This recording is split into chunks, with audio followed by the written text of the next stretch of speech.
A year ago, you announced a very big embedded fintech deal with JPM. But we also decided we're not going to pay ourselves. Their password to ABC is ABC. Today, I'm here at Gusto's headquarters in the Dog Patch, just outside of downtown San Francisco. In 2023, just a year ago, they announced a deal with JPMorgan to be their embedded payroll provider for JPMorgan's 6 million small business customers. That marks what is probably the biggest ever deal in embedded fintech. But Gusto didn't start out as embedded, although that's not actually entirely true, because when the company was founded in 2011, that was the original idea, and they abandoned it because they thought it was terrible. If you're familiar with Gusto, you probably know that they have 300,000 small business customers using their direct payroll product. 10 years later, after they abandoned the idea, they're actually now more fired up about it than ever and think it could be as big or bigger than the direct opportunity. To answer why and what's changed, I'm sitting down with co-founder Tomer London. It's going to be a great conversation. Awesome. Well, thanks so much, everyone, for coming out. Beautiful sunny day in the Dog Patch, which, as a resident of the Presidio, I always appreciate coming to this part of the city. The big thing we want to cover today is with Tomer, co-founder of Gusto, about their new embedded product. But I want to start off with a little bit of a different question. Tomer, why are we both up here in our socks? Oh man, I didn't notice this.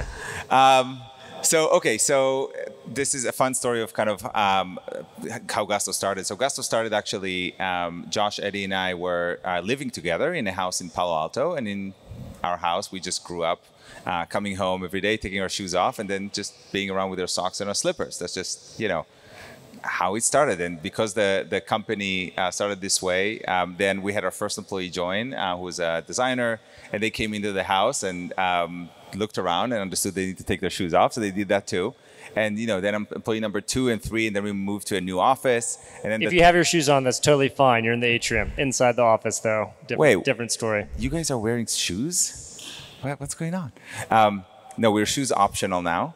And then yes, this is inside the office, and we are here outside. But yeah, so the point is, there was this really nice moment actually when we had our first like real office that didn't look like a home. That wasn't like somebody's house. And I remember coming in, like opening the door, and then we kind of like as teammates, we just started kind of entering one by one, and we kind of looked at each other and we're like, shoes on, shoes off, shoes off. And we took it off, and we kept kind of growing the company, I think, until we're around 1,000 people. This was pre-COVID. And then still was shoes off office. Today it's optional. So, you know, a lot of you all are small business owners or startup entrepreneurs. So a lot of these traditions end up kind of happening by accident. And then you just embrace them at like one of just the cool thing of that's special about your culture. So, you know, I guess the lesson learned there, kind of looking back, is, you know, embracing these things is actually really, really fun and really special. You don't need to, you know, like kind of do what everything else does. And then what else happens is once you have the sort of culture, you start kind of putting meaning into it. So we started feeling like, hey, actually, when we take our shoes off, we kind of act the same we act at home. It's the same thing when you're at home and for work. So we felt like this was a nice symbol of you being your authentic self when you come into a Gusto office. You can take your shield off. You can really be yourself, because, you know, when you're yourself, you're you can just do the best work you can. Because the truth is that you're only really, really great at being yourself, right? Yeah, and when I think about Gusto, like, you guys take a product that people historically have hated and not appreciated doing, and you've made it personal. Fun might be too strong of a word, but like very approachable. Just, I also think about the way you guys sign emails. Like, everyone has like what Gusto means to them, right? And like the sock is the sock wearing in the office is another great example of that too. Yeah, totally. Like when we started the company, one of the interesting thing is, you know, often like startup advice is like, you know, start with a really, really small market that grows really quickly and try to jump on it and kind of be a part of that growing market. And that's actually the opposite of what we did when the company started. Our situation was when we, you know, started the company, Payroll, we didn't invent Payroll. Payroll was already there. There were these huge companies like ADP, Paychex, Intuit. There's a bunch of other companies. Like, every single employer needed Payroll. So we didn't invent that. So we knew that for us to really make a difference, for us to really, you know, punch through, our differentiation was just user experience differentiation. It was innovation around user experience. So these are things that was really kind of deep to the core of where we started. Our tagline was, in the beginning, was modern, delightful payroll. And the word delightful there made people feel like, what the heck? What are you talking about? No, totally. And you can feel it if you see it in their logo and their messaging and how they communicate over email. It's very true. I want to back up to the founding story, though, 2011. Well, first of all, I guess a year ago you announced a very big embedded fintech deal with JPM. Right. And it seems like that's new, but if we go all the way back to the founding, it's actually not that new. So what is the original embedded story at Gusto? One of the funny things is that when we started the company, like in the very, very early days, before we wrote a single line of code and we were just kind of talking between one another, what should we start with? We identified this situation where, if you remember, back then, this is 2010, early 2010s, you had like TaskRabbit and you had Instacart and Uber just started and like Airbnb, like all these companies that kind of this sharing economy. And one of the things that was a need that was kind of obvious is that, well, you got to need to go and pay all these people. So how do you do that in a programmatic way was kind of one thing that we were tinkering with when we were thinking about, where to go, where to start from. So there was a few weeks, like just before we started YC, Y Combinator, where we actually thought our main idea is going to be API for payroll, and then we figured out that actually small business payroll is like the place to go, and I can share why. Yeah, so embedded was an idea that you've had for a long time, but also thought was a very hard idea and not the right idea. So what has started to change now? Yeah, okay, so I do want to back up a little bit. So when we started the company, Josh, Eddie, and I all had lots of experience with small businesses. So I grew up in a home where, my dad has a clothing store now for 40 years. And I went there to the store, to the clothing store almost every day, just try to help organize and the inventory and sell and talk with customers and clean and whatever needed to be done. And it's just like this huge part of my childhood, just seeing small businesses and all the different hats that they're wearing. And there's just so many services that focus on large kind of enterprises, and there's so many services that are focusing on consumers. But small business, that segment of the market, is really been underserved, at least by the tech and software industry, for many, many, many years. So, kind of in retrospect, like Josh, Eddie, and I coming together, we thought about like what are things in our lives that we feel are broken? What problems do we feel like really need to be solved? And small business, Josh and Eddie also have similar stories with their families and friends. Payroll was one of these things that when we started talking with small businesses, they were like just angry about. And I have a story about that, actually. Yeah, tell the story. I think it involves passwords. Yes, exactly. I used to lock myself close the door and go inside a room in our house and start calling small businesses, literally opening Yelp pages. Like today is going to be my, spas in San Francisco day. So you kind of call one spa at a time. The next day is like, today's going to be my cafes in San Francisco day. So you call one at a time. And the goal was just to get to repetition. A lot of small business, talk with a lot of potential customers and understand them, understand what they need. Was this before or after YC? Because a lot of this is sounding like YC advice. Talk to customers. Right. Build something people love. Exactly. No, this was before YC. We were, I don't think we even interviewed at that point, but like the idea was to, again, we figured out that we care about small businesses. We have small businesses in our background, and we wanted to kind of figure out like what are some really, really big problems. And the thing that kept coming out is, there's kind of two big problems for small businesses, right? It's like people-oriented stuff and money-oriented stuff. And the people-oriented stuff is where it felt like there was just so much anger. So here's an example.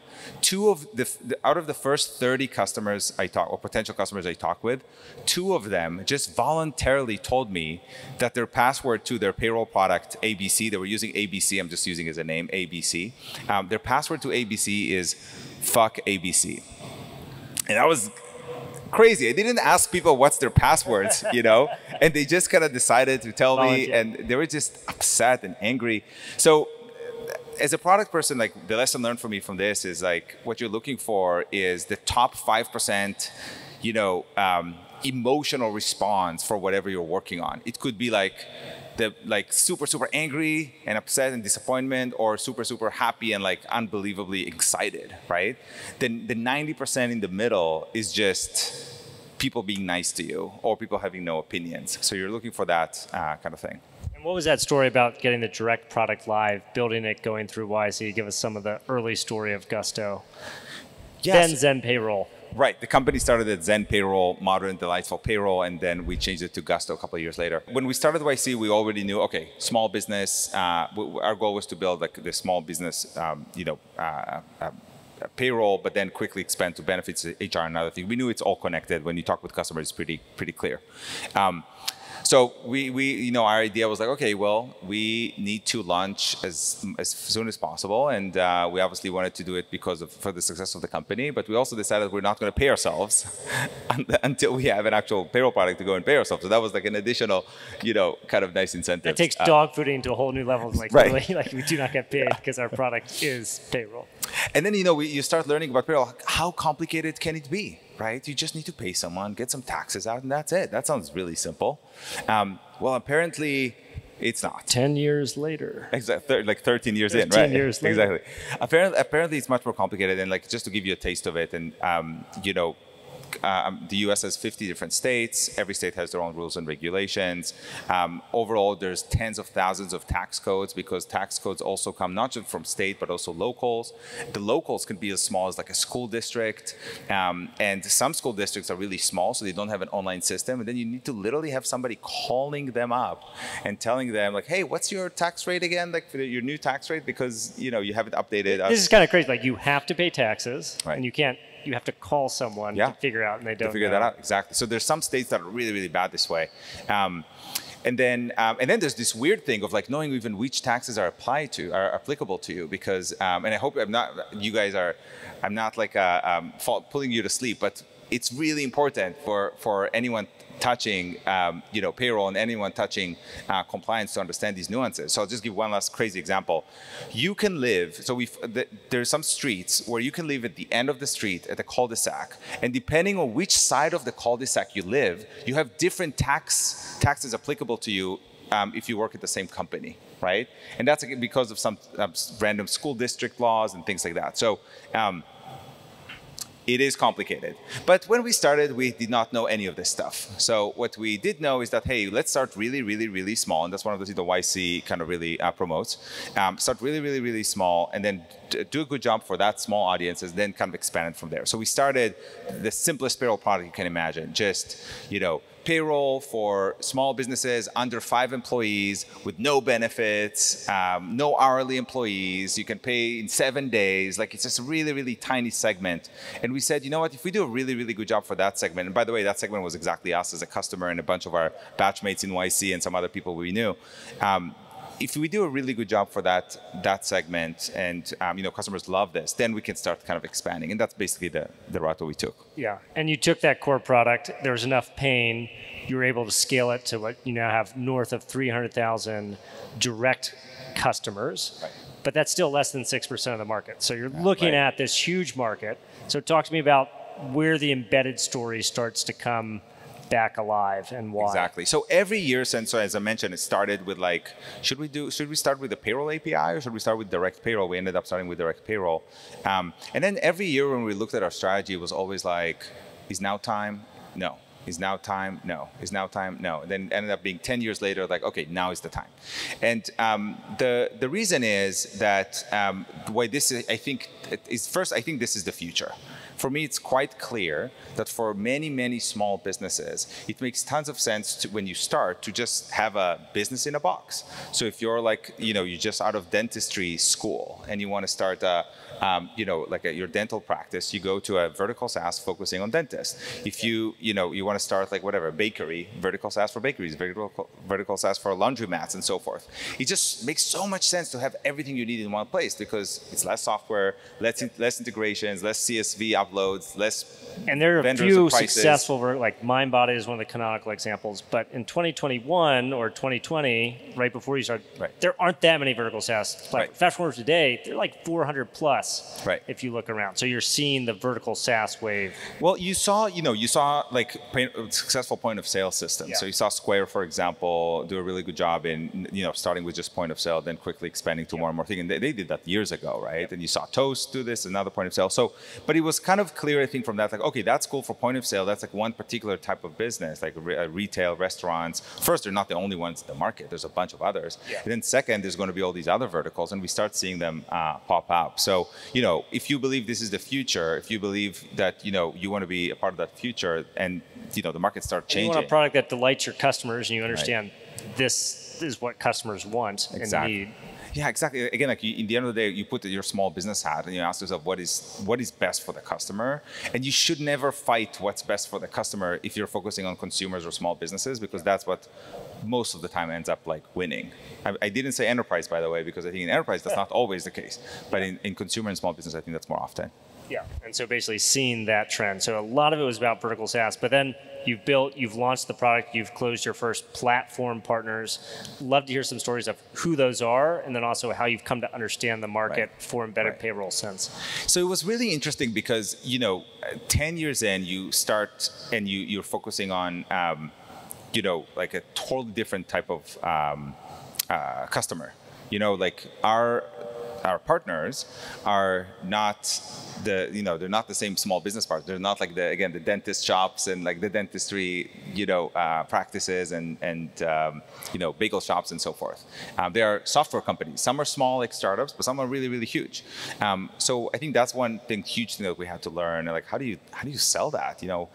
Like, how do you build an API product? We had some API for our integration, so we kind of used that. But like, it's a new type of product for a new type of customer. So we did like we built this 0 to 1 team here in the company. Now, here's the nice thing that we had in that moment, which is we were not starting from scratch. We started from like these 10 years of infrastructure that's built both in terms of payments and credit and risk and all the compliance and taxes stuff that I talked about. We also have all these experience of go-to-market. We know how to sell this thing. We know how to serve this thing, all the operations that happens behind the scenes. You have a battle-tested regulatory rules engine that's operating with live customers in all 50 states. And we had those people who call up, again, those little state agencies. So we had the whole thing, all the infrastructure, kind of ready. So it was kind of an interesting sweet spot because, if the moment was 10 years later, that would probably be a terrible approach because then our tech stack would have been too old to build on top of.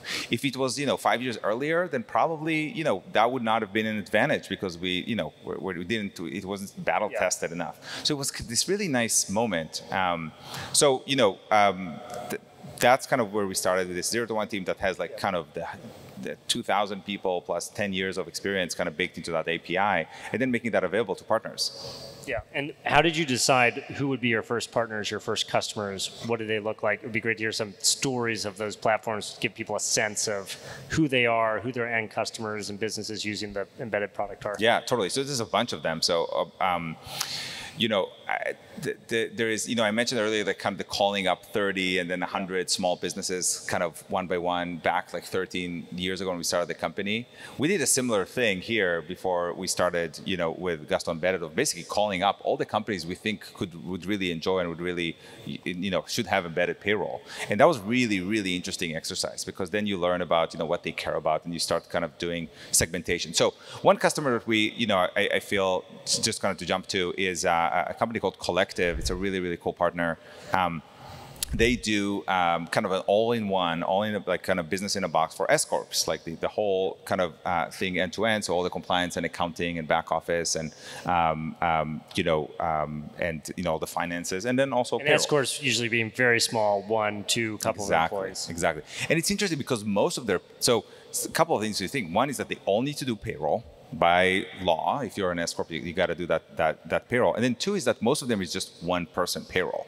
And if you think about it, one person payroll is very different than just payroll, right?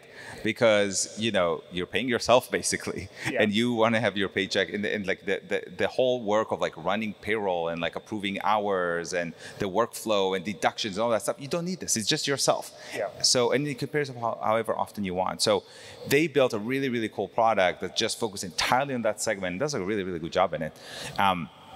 The sort of partner you want to work with are people who, on one side they have like a use case you believe in, but then on the other side you believe in their technical capabilities, you believe in them as a team, you believe they can go and get that to happen, because the very first customers, that they're taking a bet on you. right? They're taking a risk of working with you. And they're also a venture-backed company. I think they're around Series C or so now. Right. Yes, absolutely. So, there is a mutual bet there, but I would still say that, they're taking a bet on you, and like you need to be there for them and like really, really help them build the right product, get a lot of feedback, quickly iterate and work with them. So you really want these innovative players to start. Another kind of couple of like different ones. So we work with Clean Cloud and also Sense. These are two really cool vertical SaaS companies that are actually focused on laundromats. And laundromats is a big business in the US. There's like tens of thousands of these businesses, and they built like this all-in-one vertical SaaS for laundromats. And you would say like, why is payroll for laundromats a big deal?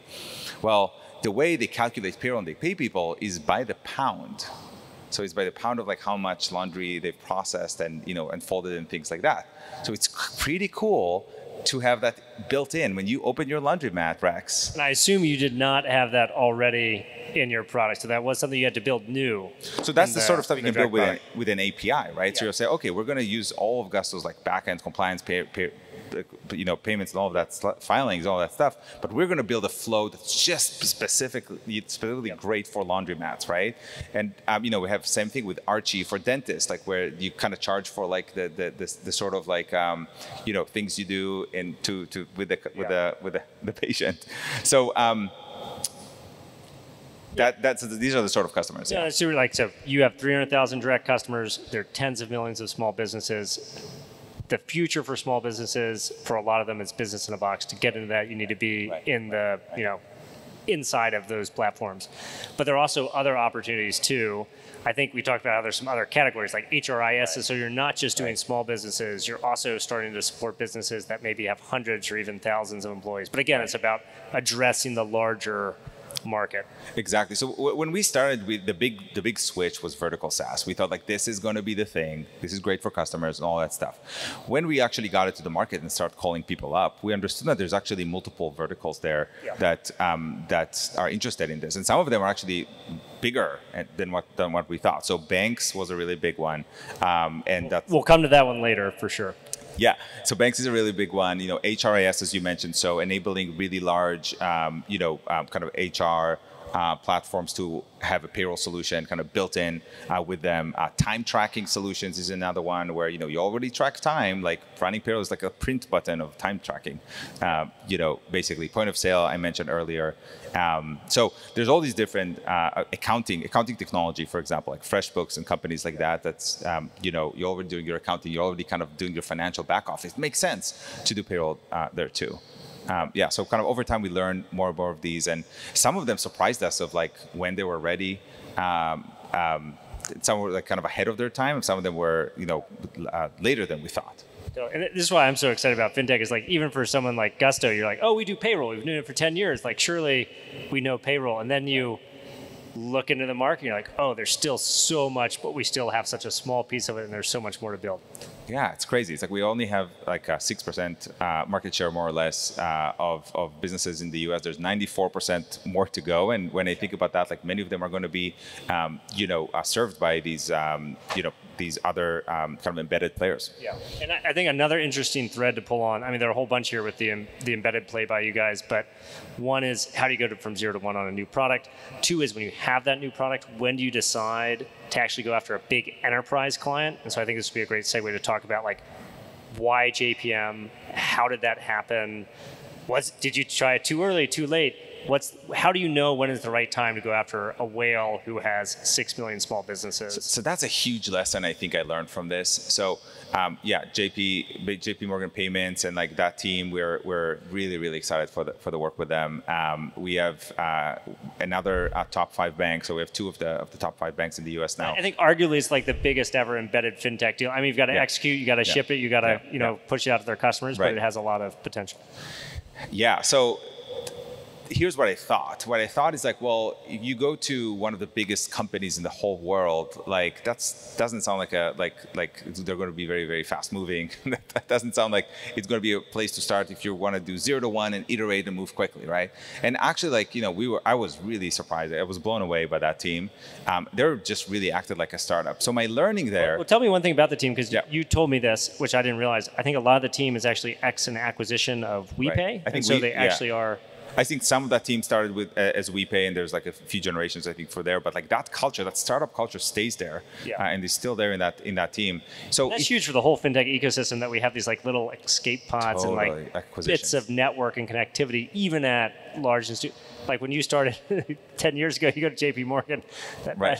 That doesn't exist, I don't think. So. Yeah, and so the lesson learned for me is that you can have really big companies that moving really fast if that team that you're working with they're thinking like a startup and they see themselves as innovators, and on the other side you can have smaller companies that go really slow because they're not sure about their strategy and they're kind of like going up back and forth. So yeah, for us to start, you're live with some JPMorgan customers. I'm sure you have some very small, presumably nimble startups who you haven't launched with because they've just been dragging their feet for a year or more. Yeah, totally. Yeah, that totally happens. We had situations where, you work with a team and you get really, really excited, and then they had a CEO change. So that takes a couple of months, and then you're there, and then you get another CEO change, and then so that also happens even in small companies. Then on the other side, you have like really large companies that are just committed and they're on it and they're freaking like pushing, they're pushing you. But so on the JPM side, it sounds like one of the big things is just team alignment, having a good team and sponsor.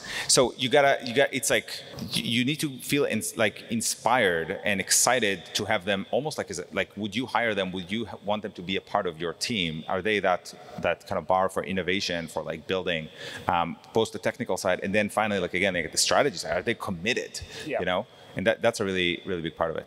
Yeah, and then in terms of actually getting that deal live, because there are a lot of companies out there in financial services and fintech land who like want to land an enterprise client, but they're like, man, it's going to take a long time. Like, how do you actually get them across the line? I think that there's a couple of things. I feel like the problem with selling to these really, really big companies, and I have this from my previous startup experience that back in Israel, this is like 15 years ago, that I failed because I took a long time to sell the product, so long in fact that the company died because it ran out of money. So lesson learned. But the thing with sales to these big enterprises, the problem is that they can take a lot of your time without being committed. So you need to really kind of get that commitment earlier on and kind of feel out like, hey, are they serious about this? So kind of talking about timelines, talking about who's the decision maker. So you got to pitch, but while you pitch or like at the same meeting, and that's kind of as an example of like the first conversation, you also need to figure out like, is there a commitment? Are they real? Are they serious about it? And as a founder, you just want to sell the time. You want to get people excited. You want to pitch. But with enterprises specifically, because the process is so long, you need to have that pool too for this to be successful. If you're feeling like you're pushing a rope, that just move to the next potential customer, and keep them warm. Yeah. And what is the future of your like kind of go-to-market look and feel like? So obviously you got JPMorgan, big opportunity, a lot more work there to get more clients live, but where are you spending your time now in terms of trying to orient the embedded platform?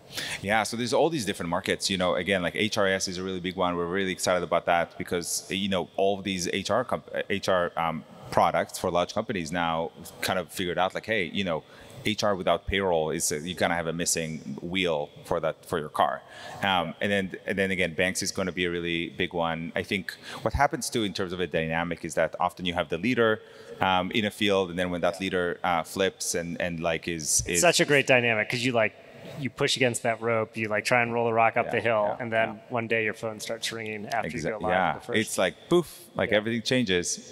So that's really.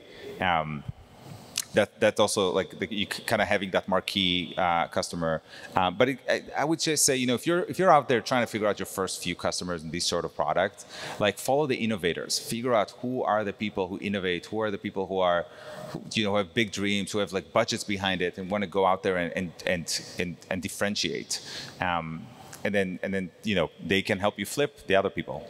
Yeah, no, absolutely. I also want to use the story of embedded to talk just a little bit about like company building and experimentation in general. So this is not the first 0 to 1 product you've done. So what is your framework for building 0 to 1 products internally? And what are some other ones you've tried that maybe have or have not worked in the past? Yeah, okay, so 0 to 1 is really, really fun, obviously. And in a big company, it's even double fun because you're not running out of money, you know, if it doesn't succeed. But that could be a trap as well. They're not running out of money, like you don't have this existential pressure in the same way that you do in a startup. Totally, yeah. So it's a different game. It's a little bit of it's a different game, and there's a reason why it's very hard for big companies to innovate too. So the structure for what you need for a successful 0 to 1 is different going to be for what the mothership, the way the mothership is running. If you have like a company at scale, call it like more than even 30 employees, that's already starting to feel this way. So okay, so 0 to 1. When the first 0 to 1 product that we did, like after Payroll, is benefits in 2015. And one of the things that we did is we completely separated. You made a really small team, a couple of engineers and a couple of other folks on the operations side, because benefits has a lot of operations. And we put them in another space. I was a part of that team as well. It was literally a basement. We were working on the 5th floor, and then like this team, we were all in the basement. There was no windows. We had like a whiteboard there and like some desks, and we worked our ass off. It was like kind of startup mode for that time. And the reason you need to do it is because the upstairs team, right, like the payroll and like the rest of the company was growing really well. And when you grow really well, there's a lot of challenges. There's a lot of things to solve. And when you're an engineer or a product or a designer, you want to solve, you want to help. You want to go help all these people solve all these important problems. So we had to go to a different space so we don't get excited about all the other problems that are happening upstairs. So that's kind of one example of like how you run things differently. The other thing that we're doing still today, and that's cool, I think it's a cool methodology, is around kind of setting like milestones that are very much based on the venture model in terms of like when you kind of unlock additional budgets. So let's say there's a team with an idea, cool. You give them like the seed round, which basically means like, okay, 2 people start building it and see what happens. And then you agree ahead of time, say, okay, for you to get to the Series A milestone, you need to show these sort of metrics. And those metrics depends on the situation. Could be like number of people using the product, could be ARR or something like that.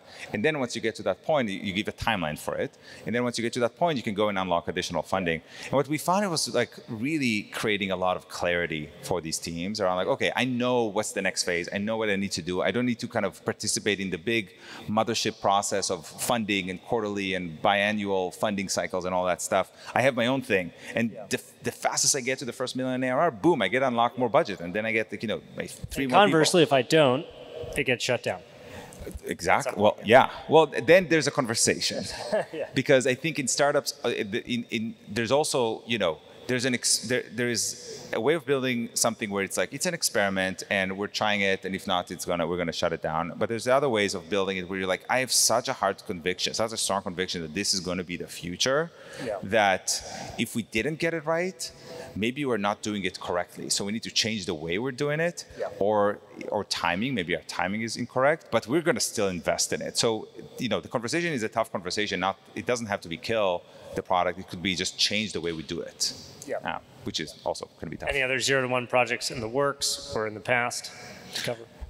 So every single app that's not Payroll for us, it was a 0 to 1 at one point. So whether it's benefits and time tracking, or whether it's the work we're doing on performance management, and like the AI now, that's really cool set of functionality. Like the members, which is people who get paid in Gusto and can get access, like early wage access through their through Gusto and things like that. All of these were 0 to 1 at some point. So that methodology was really helpful. And it's one of the interesting things about fintech or financial services is it inevitably, like any product starts to touch other products, like Payroll starts to touch benefits, and then you like have to also adjudicate as to which ones you want to prioritize. Yeah. Totally. And the thing with Payroll is that, you start with Payroll, the moment you start touching it, people start asking you about the next thing, which is contract or payments, or it's a time tracking, or is it benefits. You kind of move from one thing to another. And I think that, the embedded space is going to have a lot of that for sure. So you need to really make sure that that as the embedded player, I remember talking with an embedded founder a couple of years ago in our space, and I was kind of shocked when they told me, "Oh yeah, I don't like my customer is the developer, the API. I don't care about the end customer. They're not my customer. They're the partner's customer."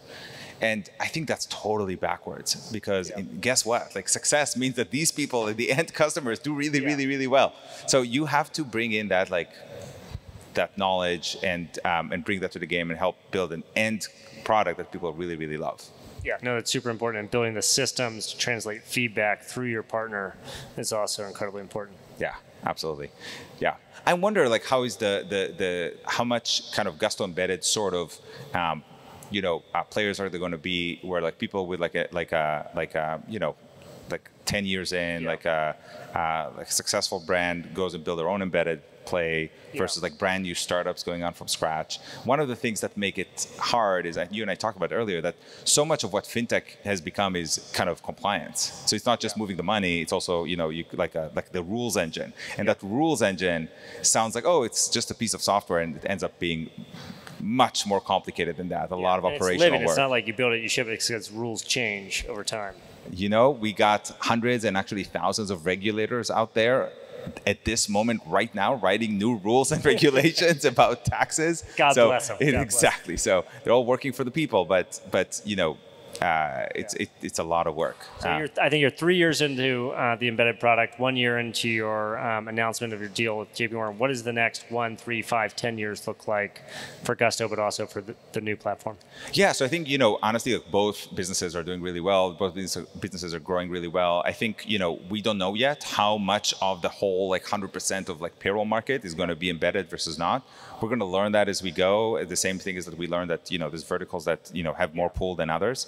We talked about this earlier, where if you look at the vertical SaaS companies, of the 400 of the list someone published recently, 10 of them, 20 of them are north of Series A. So it's just getting started on and that's one of your kind of 5 focus areas. Exactly. So yeah, some things take more time than you might imagine. So yeah, so I think for Gusto, the future is on the Gusto Direct side. We're gonna keep building this business. We have a lot of really, really cool new functionalities that we're releasing. It's basically a lot of that kind of idea around, small businesses are already using our product. They already rely on us. They trust us with their compliance. They trust us with their payments. So they also want to buy other things from us, right? So there's additional apps that we go and we build for these customers. Like, there's a bunch of compliance requirements, for example, around learnings, like learning and development. There's classes that you need to take when you get to a specific size that you just have to do, like sexual harassment training and things like that. Well, people to use Gusto expect us to go and help them with that. So we do. But these are the sort of things that we're going to keep kind of expanding into. There's going to be a lot. So today we have around 10, what we call apps, like a payroll and benefits. Like each one of them is an app. I expect, in a couple of years, we're going to probably be 20 and then 30 apps. On the Gusto embedded side, I think the work is to keep building the best absolutely embedded product out there in the market, make it really, really easy to integrate, make it really easy and self-serve for the smaller startup and larger companies to go and leverage us, whether you are an HRIS provider or a time tracking or a bank and so forth. And then over time also take more and more pieces of Gusto and make them embedded. So, the name of the team actually, and some folks here with the t-shirts, is Gusto Embedded. It's not Gusto Embedded Payroll. And it's because we're starting with payroll, but we're expanding. Each one of the apps is also going to be embedded in the future. Yeah, and the apps that make sense in the direct context may make no sense or more sense in an embedded context. Yeah, totally, exactly. I want to move on to some general company building things as well, too, just around things that are happening right now in the moment we're in. So the biggest one, of course, is AI. We'd love to hear hype versus reality and where you're seeing that sort of tooling have the most impact at Gusto. Yeah, AI is making an incredible impact. I think we're going to keep seeing more and more of it. Have you laid off half of your customer success staff? No, we didn't. Do you still have Salesforce in your stack? So I don't know if the software. Yes. Yeah. Well, I think so. So there's kind of two sides of it. There's the internal and the external customer facing. I think the easiest one to kind of start iterating on is internal facing, because internally we're all these very forgiving customers, which is our Gusties, and we all try to improve our workflow. So we're seeing this incredible amount of improved quality and efficiency on our customer care side, on the sales side. There's just like incredible amount of work being done there. It's interesting to talk about like, what should you buy externally and what should you experiment with internally. I feel like for us, we're kind of, sometimes we are actually A/B testing it. We're having like, on one side building our own and the other side using a vendor and trying to figure out which one is more successful. So far, it's kind of unclear whether actually the vendors are more successful in spite of like, there's reasons why they should sometimes. But when you understand your data, when you understand your use case, you can really rebuild something that's custom and very, helpful to your team. So that's the internal side. On the external side, there's a bunch of stuff that we launched, whether it's like, helping people automatically write job descriptions and job posts and things like that. Whether it's, we have we launched Gus. We announced Gus, which is the name of our Gusto assistant, which you can speak with, and and Gus will help you answer all these different compliance questions, as well as like help you actually do stuff in Gusto. And this is just the beginning. Again, it's just starting. We have this huge roadmap ahead, and I'm really, really excited about this. I think it's going to make a big difference for our small businesses, and they need the help.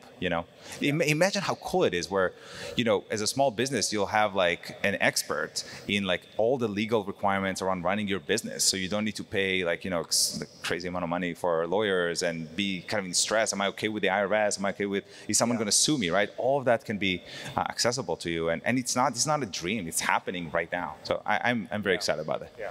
One thing I think is great about Gusto and related to the SOC story is just great, strong culture. Curious how remote versus in-person work fits into Gusto and Gusto's culture. Yeah, we try to do the best. So we have hybrid situations. So some days in the office, some days are not in the office. We try to make the most out of remote. We try to make it successful. So there's a lot of like different, things. Some things translate directly, like actually socks and slippers. Socks and slippers, actually, because people work from their home. So that actually works. So we actually get that. But, like bringing in a lot of the coordination that used to be in person, in documents, and like, we use Asana and things like that, and kind of have much more documentation and things like that helps. I would say on the cultural side, we try to bring people together. So one of the things that we do that I think is really cool, actually, and really helpful is that we get, so every team has their own version of this, but part of our leadership team, like kind of like 50, 60, even 70 people of the company have this thing called Anchor Week. And Anchor Week is once a quarter for a whole week. All of these 70 people meet up in a different office. We have New York and Denver and San Francisco and a couple of others. And kind of all get together to like this intense week, lots of getting stuff done, some community time, but really lots of getting stuff done. And you just get so much out of this week. You kind of come out with it like, incredibly energized. And the truth is that if we were in the office every single day, it wouldn't be as effective. You kind of have a lot of built up novelty kind of as a strong. Well, it's novelty, and it's also like you kind of built up need to kind of get stuff together in person. So that's like a nice thing that we do. So even if you're remote, even if you're hybrid, you can still bring those people together. Yeah. And then last question we asked of pretty much everyone is, if you're a founder starting out today, like what's one bit of advice you think you should hear, especially building in a highly regulated, complex space like financial services? It sounds like maybe a little bit of naivety was one of your things. I think my number one advice is it has to build your intuition. So how do you build intuition?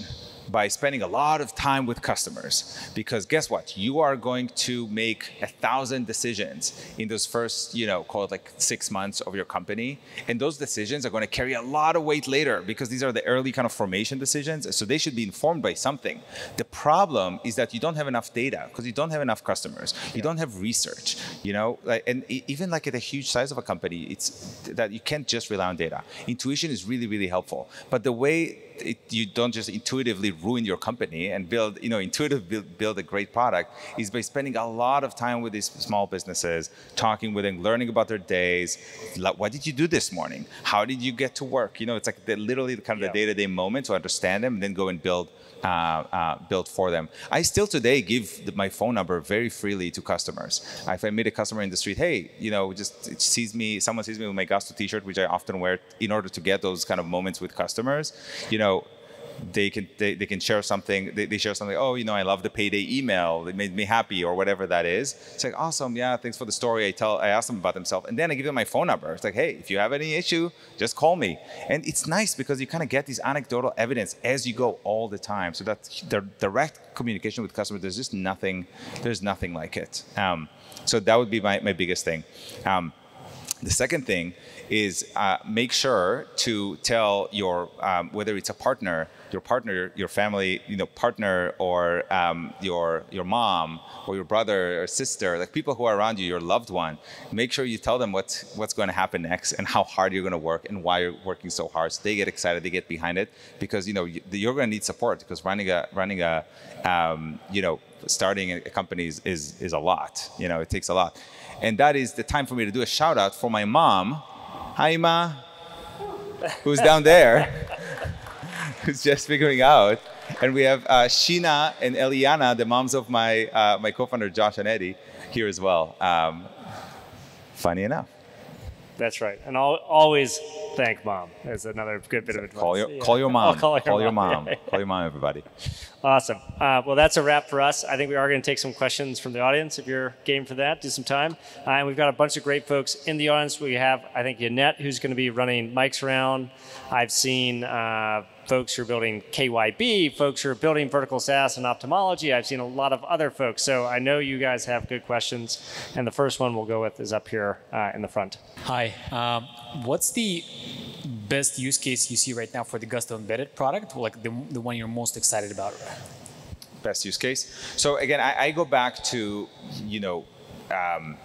these verticals that I mentioned. It's hard to pick. It's kind of like picking your children. That's why I'm asking. Like, what's the you think the go-to for you guys? I can't pick between my children.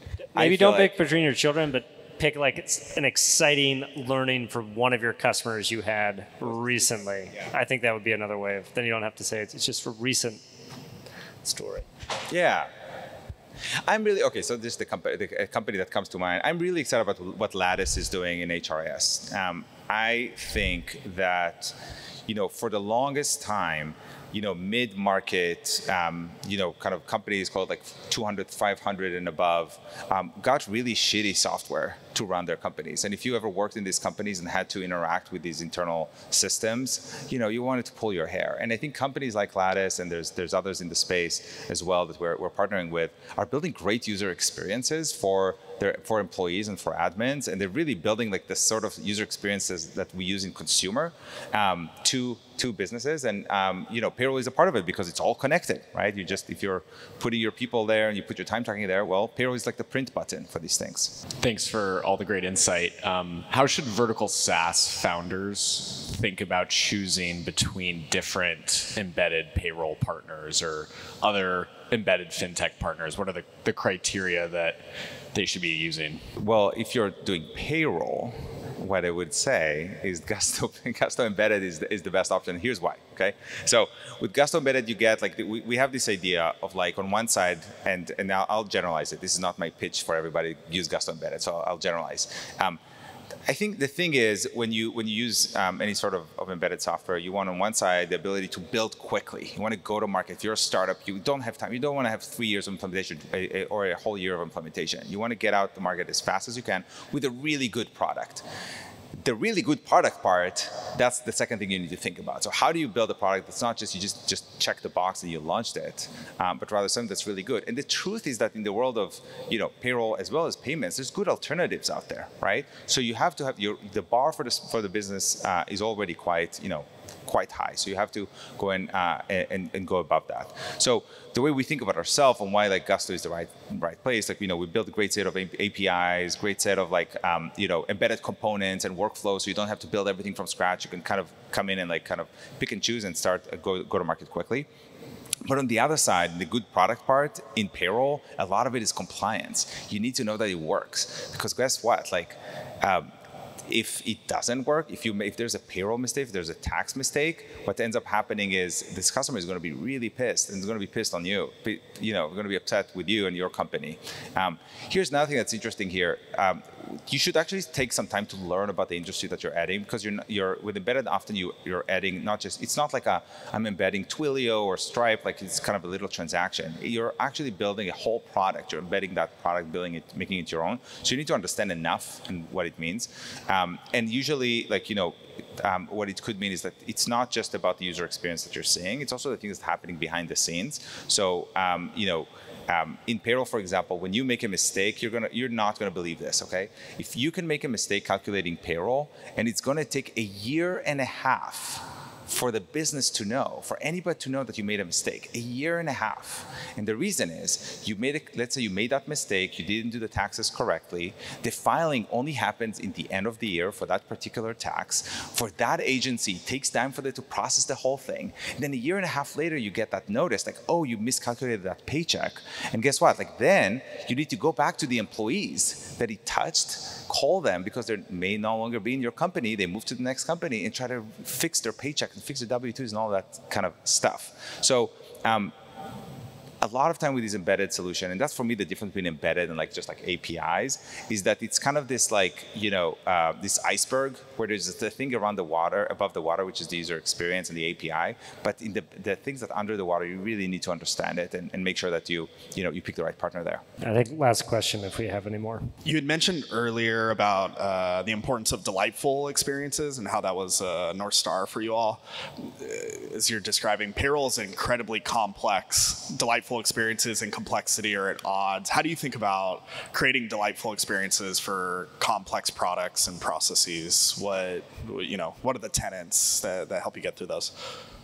Yeah, so I think the generally what makes a good product, in my opinion, like what makes a good user experience is like this kind of 3 things. The first one is it does the job end to end. What does it mean end to end? It means that you don't just do the thing that's like, in Payroll, for example, you don't just like move the money, and you're done. You need to think about all the other things that happen later, again, with the taxes and all that stuff. So that's the functional thing. That's the first thing, functional. That's the job. The second thing is intuitive. Intuitive means that when somebody sees it, you just see the picture, you know what to do. You don't need to read helps and articles. You don't need to go and read tooltips and stuff like that, right? It's just intuitive. And the third thing is delightful. And delightful, without the other two, it doesn't matter. Because if it doesn't do the job end to end, it's just doesn't matter. So you gotta do the job end to end, and you gotta do the intuitive. Then it's the delightful. Okay, so what is delightful? Delightful is when you surprise somebody. Is when you build something in a way, and you build interaction in a way that they didn't anticipate. For us, for example, in the very early days, we did this thing where, when the employees got paid, we noticed that moment of getting paid is a huge celebration. It's a nice moment, so you kind of leave the world of like taxes and compliance and all that stuff that I talked about earlier, and instead of that, you think about the human experience of you just got paid. It could be your first salary ever. It could be money that you're going to go use and buy something cool for your daughter. It could be whatever it is in your life that you really care about. So we took that moment and we tried to really amplify it. Okay, it's a good moment. How do you do that? So we had like a bunch of user experiences. One of them is this really delightful email that people now know a lot about. It kind of it became famous over time. But it's kind of noticing the moment where hooray, you got paid. Here's like a bunch of really cool stats and like funny things and about this moment of celebration and kind of taking it to the next level. So I think so the pitfall number 1 is over-focus on delightful without focusing on the other two. And then the second thing to think about, if you want to identify these moments, you think about the emotional journey of the user every single step, and where there's moments of ups you can amplify, and when there's moments of down you can help with. Adam Nash gave a talk a while ago, and he said one way to implement that too is like literally on your product roadmap or on your weekly sprint cycle. You're like, look, we allocate this much to like metric movers, this much to like end-to-end experience, and we're going to have like this many points literally allocated to delightful, which probably won't move a metric we can see, but if you never prioritize it, right. So it literally has to fit into the product development cycle too. We're using this framework, this 1, 2, 3 that I mentioned in design critiques. So when a user experience comes out, like when can see something that's like almost done, not completely done, everybody knows that that's the question we're going to have in our head when we review. It's like, okay, is it end to end? Is it intuitive? And then finally, did you find moments of delight to amplify? Yeah. So like literally implemented at every time you get a new release, new feature, exactly. new pull request. That's awesome. Awesome. Well, thanks so much everyone for coming out. We have the space for probably another 20, 30 minutes, so feel free to mingle, get some more drinks. It's great to see a bunch of familiar faces as well as some new ones. And thanks so much for Tomer and to the whole Gusto team for hosting us, and to his mother for coming and being such a great supporter as well.